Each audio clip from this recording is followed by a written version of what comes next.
नैतिकता अंग्रेजी में बोले तो वैल्यू, नीति। नीति वैल्यू भी है और एक कोर्स ऑफ एक्शन भी है। किसी गिवन सिचुएशन में आप कैसे एक्ट करते हैं उसके हिसाब से आपकी पहले से परिभाषित नियमों की एक सूची नीति कही जा सकती है। तो बिना नीति के तो कोई चीज लंबे समय तक चल नहीं सकती है, चाहे व्यवसाय ही क्यों ना हो। तो जो व्यवसायिक घराने हैं उनमें देखोगे कि एक नीति चली आ रही है जिससे उनको सस्टेनेंस या क्रमिकता मिली हुई है। उसी जगह एक मल्टीनेशनल आए हैं, उन्होंने भी नीति बनाई कि जो नया ग्राहक होगा उसको सस्ते देंगे, पुराने को लूटेंगे। तो नैतिकता या नीति तो जरूरी है। अच्छी नीति, बुरी नीति ये अलग है। आपको नीतियों में गड्ढम गड्ढ बार बार बदलती हुई नीतियों में लगता है कि कोई नीति नहीं है। ऐसा हो सकता है कि इसका तो भरोसा ही नहीं है, आज कुछ कहता है, कल कुछ कहता है, परसों कुछ, लेकिन उसका रोज बदलना ही नीति है। उसने बना रखा है कि हम बदलते हुए दुनिया में रोज बदलेंगे, तो वो रोज बदल रहा है। आप जीवन में एक सस्टेनेंस चाहते हैं, खुशी चाहते हैं, इसलिए कुछ नियम अपने लिए बनाते हैं। अगर आप अपने को दुखी रखना चाहते हैं, अपनी समाप्ति चाहते हैं, तो दूसरे नियम बनाते हैं। अमूमन सारी दुनिया में अगर आप बहुत तरीके से खोजोगे कि दुनिया में मूल्यवान क्या है, तो वो कहेंगे हैप्पीनेस, खुशी किसमें मिलती है, उसके हिसाब से नीतियां बनती हैं। कई लोगों के लिए नीति वो अच्छी है कि जिससे दिन भर कुछ भी काम करें, रात में नींद आ जाए। कुछ लोगों के लिए नीति है कि रात में हम कुछ भी काम करें, सवेरे अपने आप से चेहरा देखने में, अपना ही चेहरा देखने में शर्म ना आए।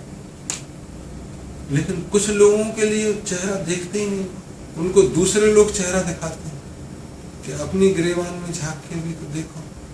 वो कहते हैं यार ठीक है, हम तो ऐसे ही, हम में ताकत है, तुमको विरोध करने की हिम्मत है तो कर लो, हमारी कोई नीति नहीं है, यही हमारी नीति है। तो वो अपनी बातों को व्यवसायिकता के रूप में प्रदर्शित करते हैं कि दुनिया बदल रही, हम भी बदल रहे हैं, हम कहाँ स्थिर हो सकते हैं, और वो अपनी बात को सच्चा ठहराते हैं।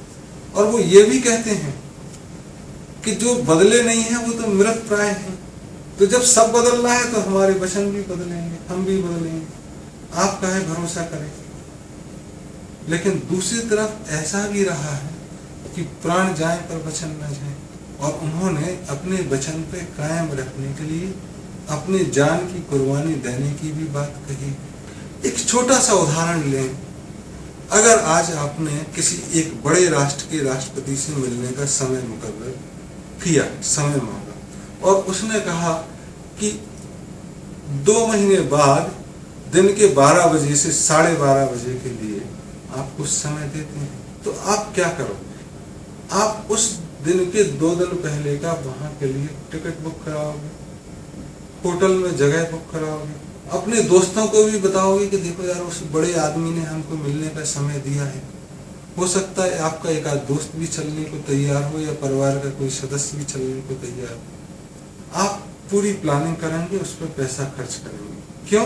क्योंकि उस बड़े आदमी ने आपको बोला है कि 12 से 12:30 बजे की 2 महीने बाद मंगलवार का दिन जो आएगा उस दिन आपसे मिलेंगे। तो आप पूरे परिवार में बताओगे, उससे क्या बात करनी है वो भी आप सोच के रखोगे, उसकी भी पुनरावृत्ति करोगे मन ही मन के हमको ये चीज बोलना है। हो सकता है वो कुछ और बोले, लेकिन हमको इतना तो बोलना ही है। आप नियत समय पे वहां पहुंचोगे, और अगर मान लो बाहर जाके उसका गार्ड या सिक्योरिटी वाला कौन सा समय किसने दिया, कुछ नहीं है जी, आप गलत हैं, आप क्या कहोगे? फालतू आदमी है यार, 2 महीने पहले टाइम दिया और आज कह रहा है इसका गार्ड कि कोई अपॉइंटमेंट नहीं है आपका। दूसरी परिस्थिति कि आप गार्ड के पास पहुंचे और गार्ड कहेगा वो साहब तो अभी अभी निकल गए, अब कब आएंगे पता नहीं, दूसरा अपॉइंटमेंट दूसरे के लिए। तो आप पूछोगे हमारे लिए कोई मैसेज छोड़ के गए हैं? वो कहेंगे कुछ नहीं छोड़ गए। तो अभी आप कहोगे यार इस आदमी को पता ही नहीं है। आप पूछोगे हमारा अपॉइंटमेंट तो था, बोले हाँ था, तो क्या, वो बड़े आदमी हैं, उनकी मर्जी है। तुम कहोगे फिर यार कैसे बड़े आदमी, अपनी बात तक नहीं रखते। तीसरी परिस्थिति कि आप गए, उसने कहा अपॉइंटमेंट है, साहब को जरूरी काम आ गया, आपके लिए आज रात में 9 से 9:30 बजे तक का टाइम रखा है। आप कहोगे यार आदमी थोड़ा ठीक है यार, अभी व्यस्तता किसी को भी आ सकती है, अर्जेंसी इमरजेंसी, आप 9 बजे से 9:30 बजे के बाद तो फिर जाओगे। फिर वार्तालाप होती है, उसमें कुछ सुनता है नहीं सुनता है, क्या करता है वो अलग है, लेकिन इतना तो आप कहोगे कि यार आदमी ने अपने वचन रखा, मिलने का समय जो था उतना दिया।